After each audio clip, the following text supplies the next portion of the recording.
Hi everybody, so in this video we are going to cover algebra and function basics, which is chapter 1. Specifically, we are going to be working on part 1.1, which is equations and formulae.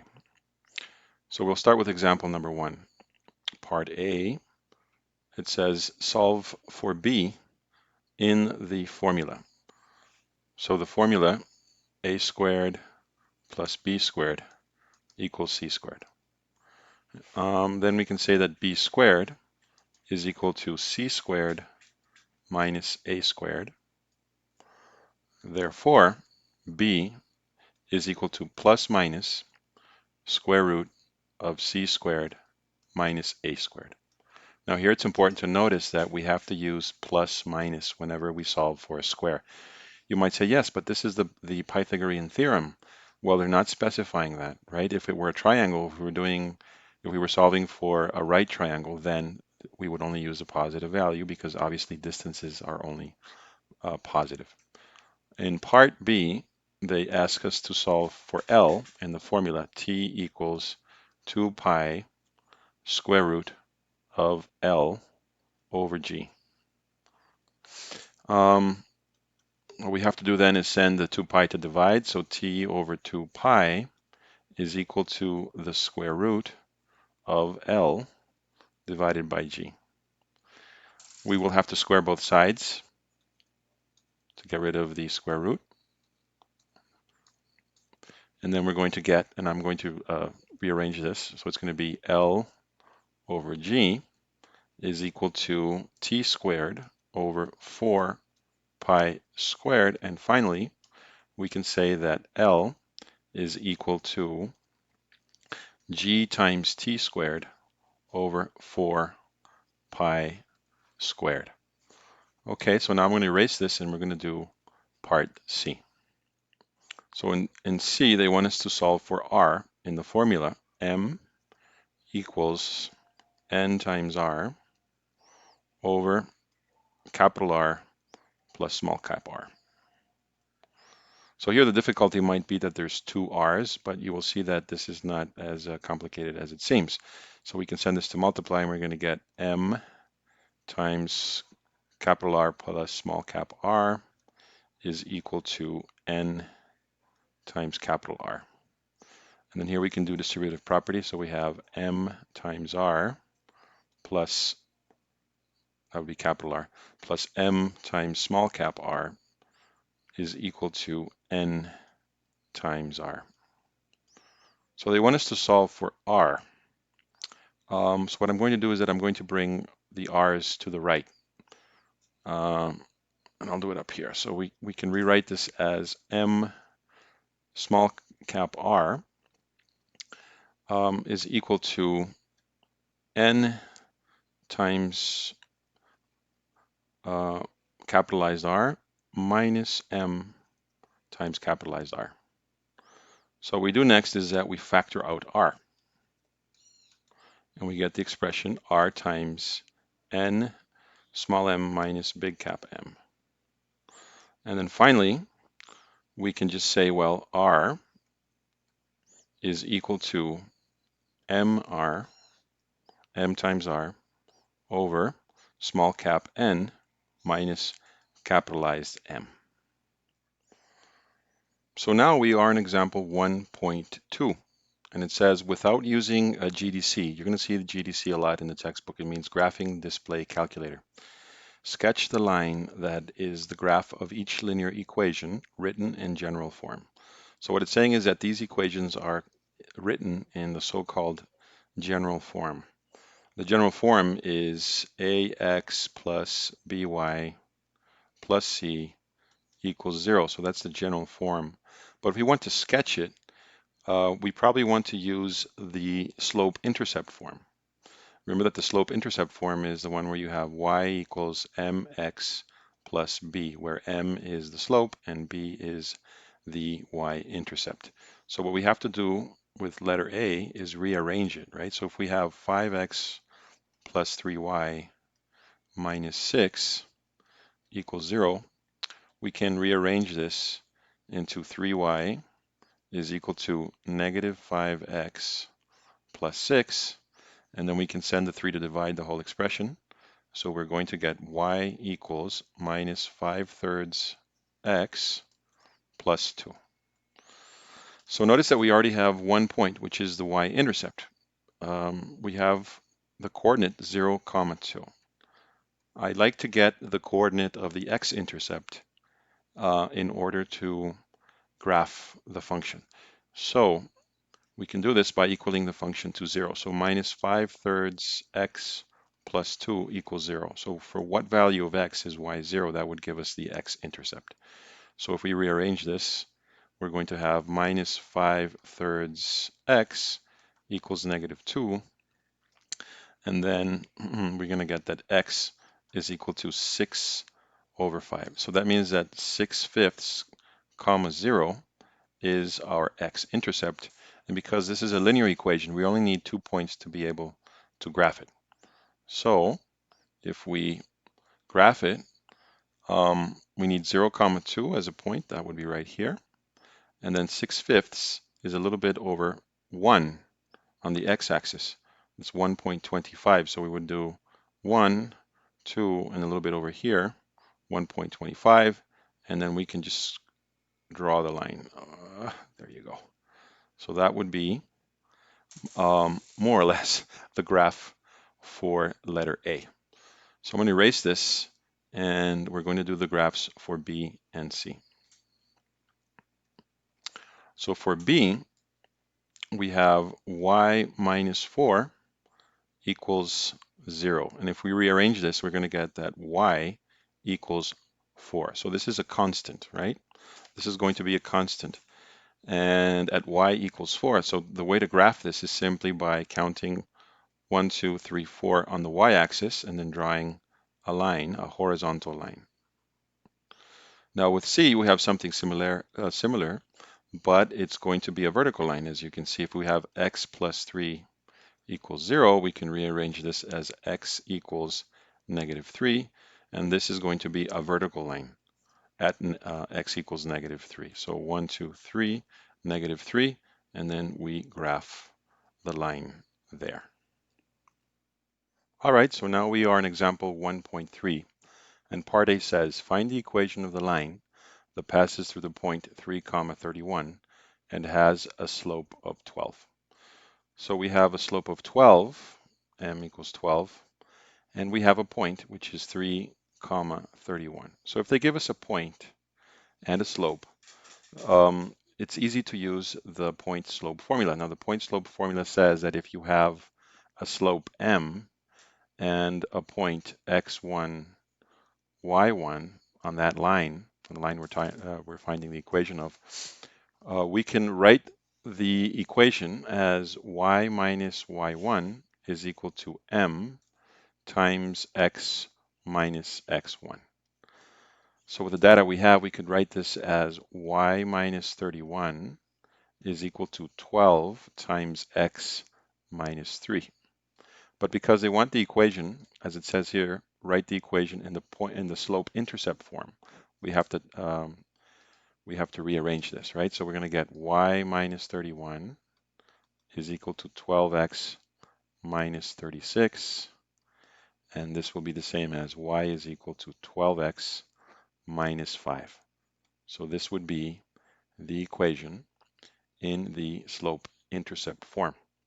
So I'm going to erase this to do B. So for part B, they say find a linear equation and in C and F, knowing that C equals 10 when F equals 50, and C equals 100 when F equals 212. Solve for F in terms of C.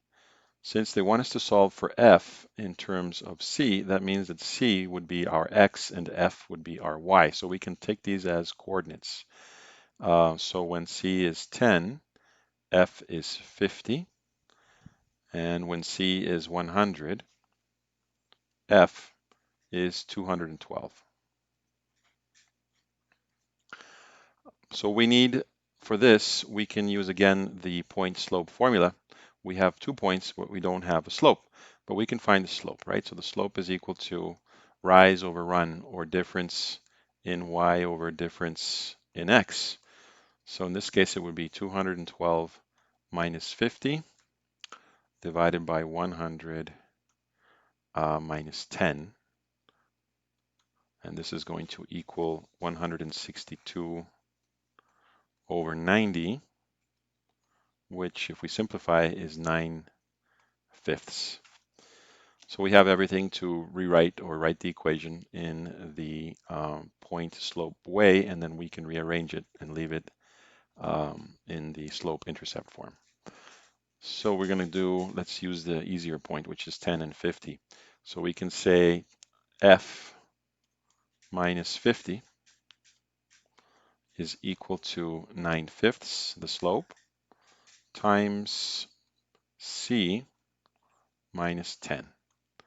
And we're going to rearrange this, and we're going to get that f is equal to 9/5 c minus 18 plus 50.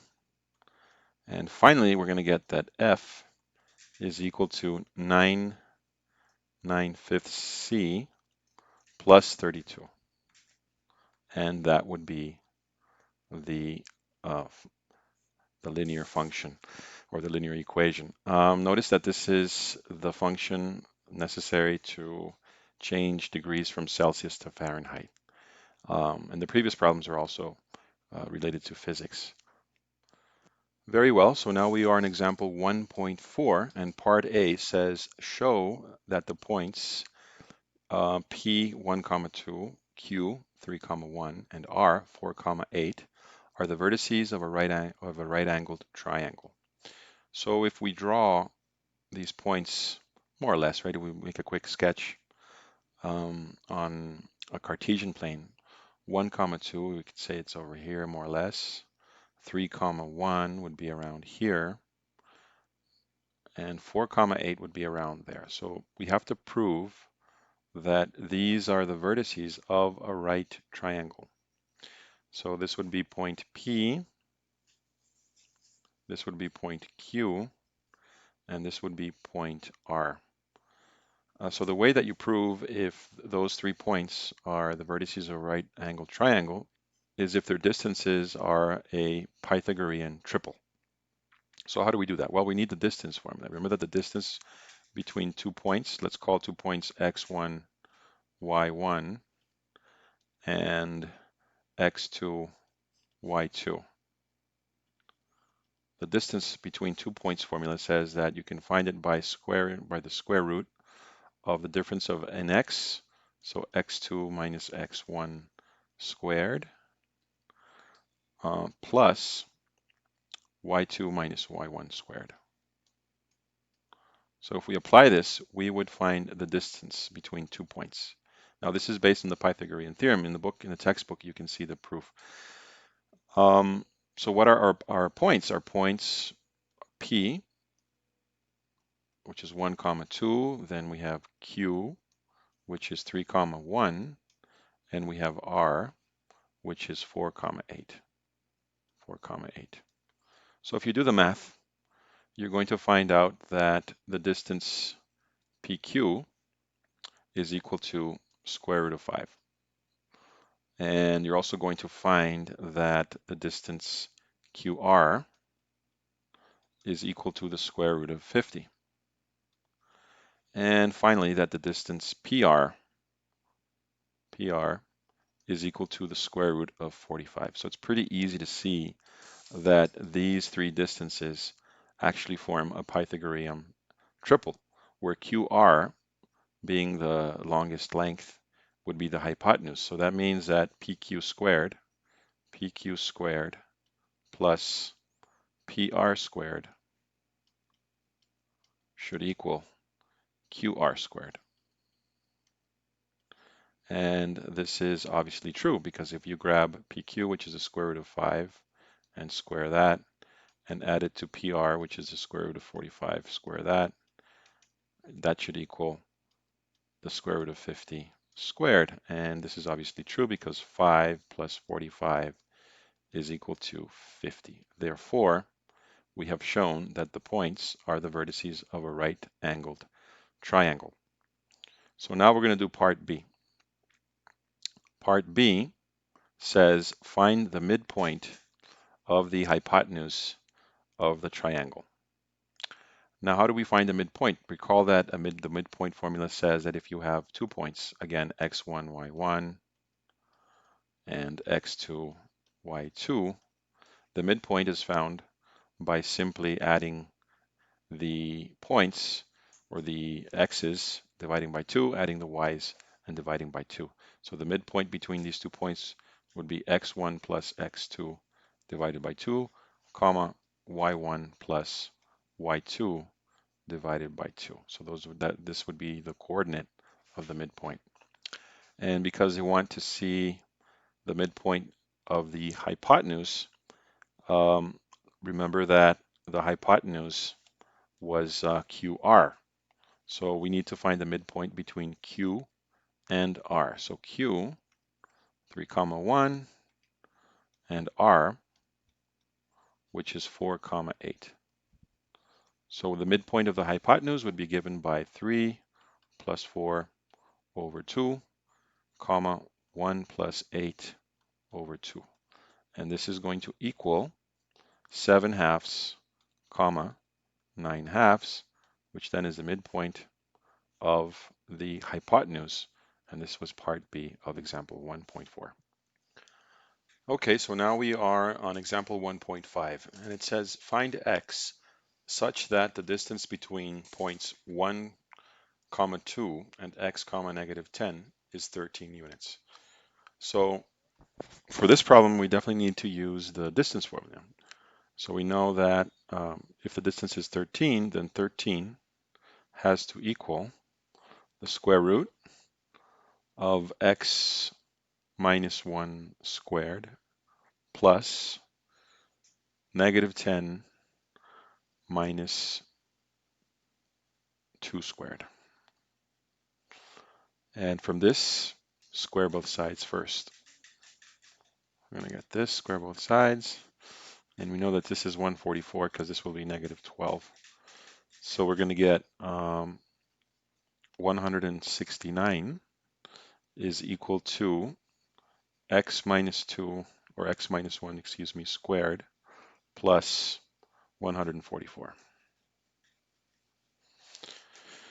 And we can simplify this and say, well, x minus 1 squared is equal to 169 minus 144, which is 25.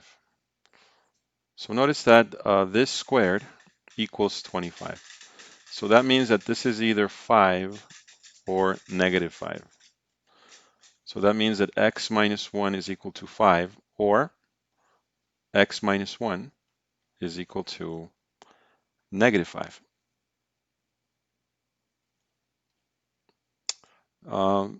That means that x is equal to 6, or x is equal to negative 4. And those would be the two solutions. There's also the other way of doing this, which is expanding and then solving for the quadratic, which I'll do over here just as an illustration. So if we expand that, and maybe some of you are more familiar with that method, you get x squared minus 2x plus 1 is equal to 24.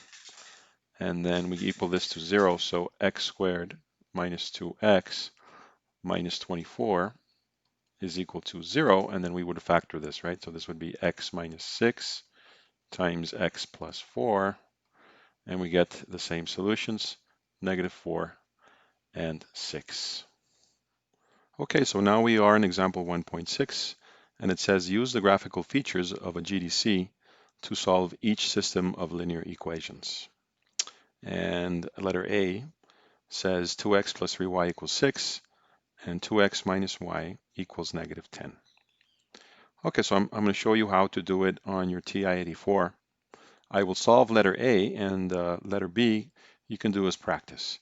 So you want to turn on your calculator, obviously, and then hit the apps button, which is right here next to the maths. There we go. And you want to scroll down in the apps, and you're going to see a lot of things until you get to something called this right here. It says Ply Smelt 2. That means polynomial simultaneous solver. So we hit enter there, and you're going to see this little Texas Instruments program booting if you have one of the older versions. The newer versions don't go through this, but all you have to do is click on any button, and it says main menu, number 1, poly root finder. That's not what we need. It's the simultaneous equation solver, so it would be option 2. We enter there, and notice that you have some options here. So how many equations do you have in the system? And as you can see, it's 2 equations, 2 unknowns. So we need to get to the next button. Notice that on the bottom right-hand side, it says next, but normally this would be your calculator screen. So where it says graph, you would click, and then you get that.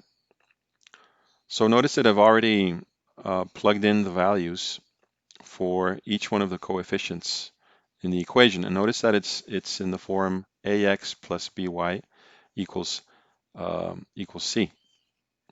So what we need to put in this matrix are the coefficients and the results. So 2, 3, and 6 would be for the first equation, and then 2, -1, and -10 would be for the second equation. So all you have to hit is the graph button again, which is under solve, and you're going to get the solutions. So x equals -3, they say x1 equals -3 and x2 equals 4. So that would be x is -3 and y is 4. So the coordinates for the solution of the system of equations would be -3, 4. There's another way of doing it, which is by graphing and finding the intersection of the lines. We'll leave that for another occasion. Okay, so next is example 1.7, and it says use the elimination method to solve each system of linear equations. So again, I'm going to solve letter A, and I'll leave letter B for you guys to do as practice. So they want us to do this by elimination. That means that we have to eliminate one of the variables.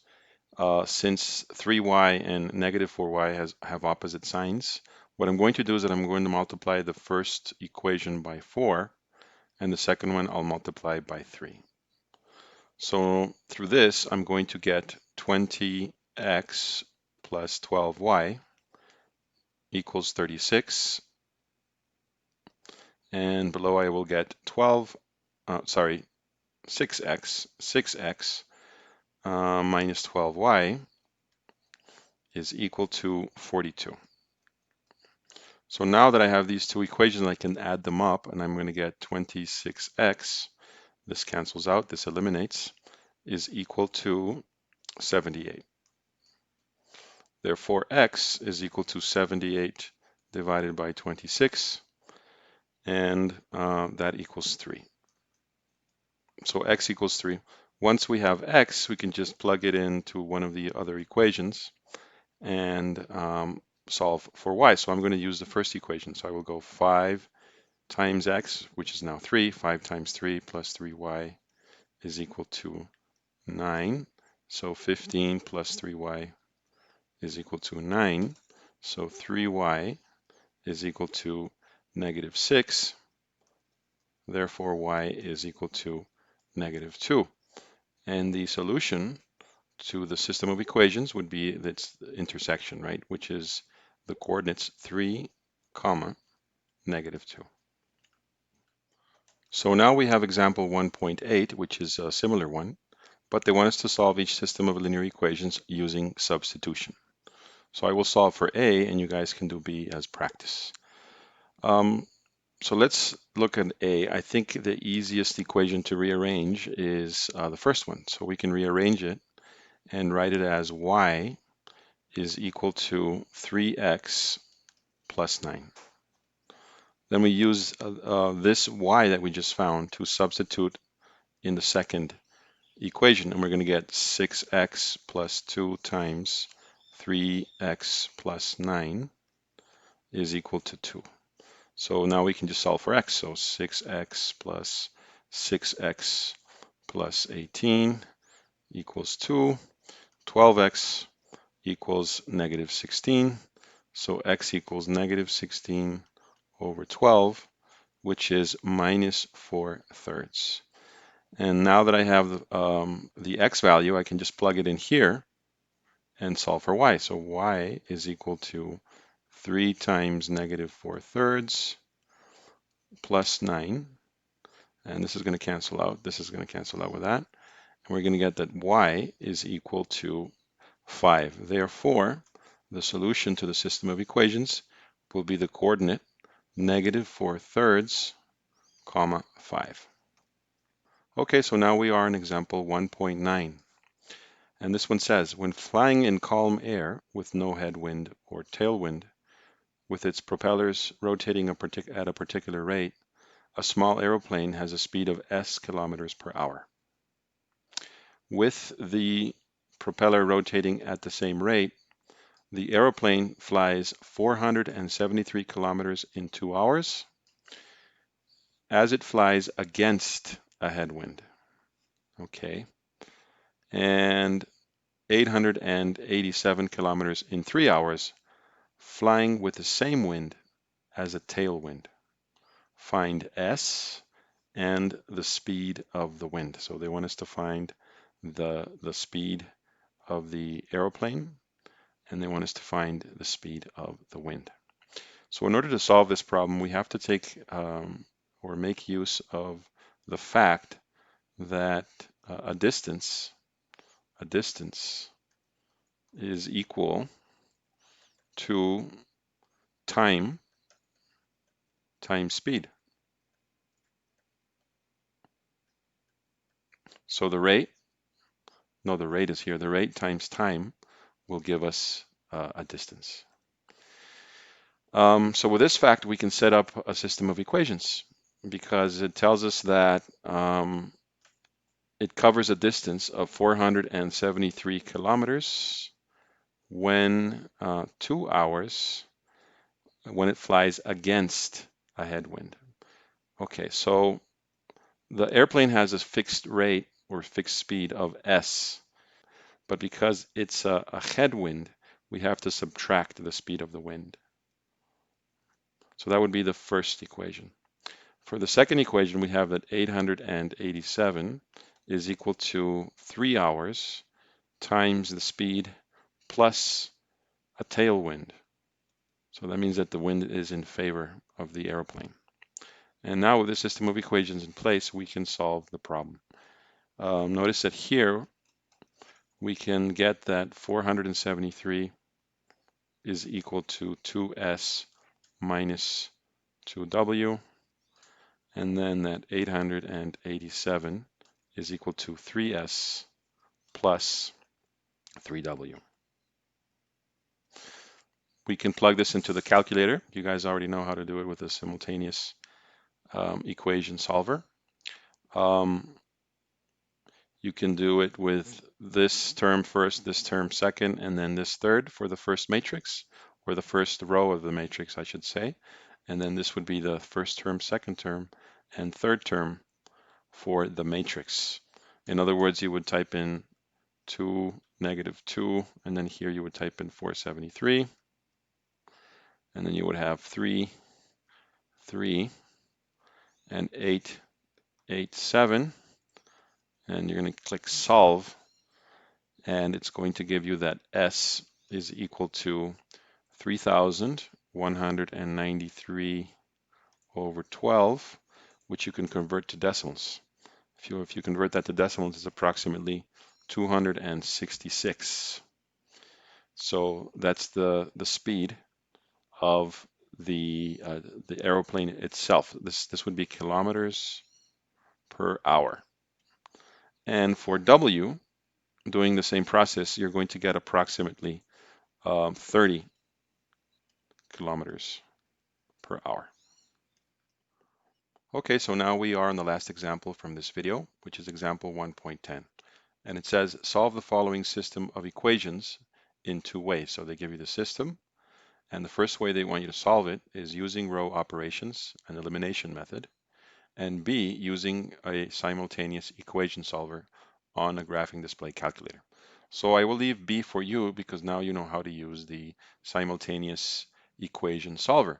The only difference with the previous ones is that you need to use the, or you need to select 3 variables or 3 unknowns and 3 equations, and then just fill in the matrix and have it solve it for you. What I'm going to do manually is what the calculator does in a very rapid way, applying something called the method of Gauss. So what you do is that you create a matrix with the coefficients. So we're going to get 2, 1, -1, and then here we put the results. So 2, and then for the next row, we're going to write 1, 3, 2, and 1, and 2, 4, 6, and 6. So the idea is to operate with these rows. Remember that when you have equations, you can multiply them. If you multiply every term in the equation by the same value, the equation itself does not change. The equality remains true. Same if you subtract between 2 equations, as we saw with the method, for example, of elimination. So you can actually add and subtract. So the key here is to add and subtract or divide rows, and then try to get zeros. We want to get a 0 here, we want to get a 0 here, and we want to get a 0 here, because then we can just solve first for z, then for y, and finally for x once we have y and z. So what we're going to do first here is that we're going to get 0 in the 2 position. So I can do that by subtracting from row 3, row 1. So if I do that and write the result in row 3, what do I get? Well, the first 2 rows remain the same. So I'm going to get 2, 1, -1, that stays the same. And then 1, 3, 2, 1. But then I subtracted row 1 from row 3. So I'm going to get 2 minus 2 is 0. 4 minus 1 is 3. 6 minus -1 is 7. And 6 minus 2 is 4.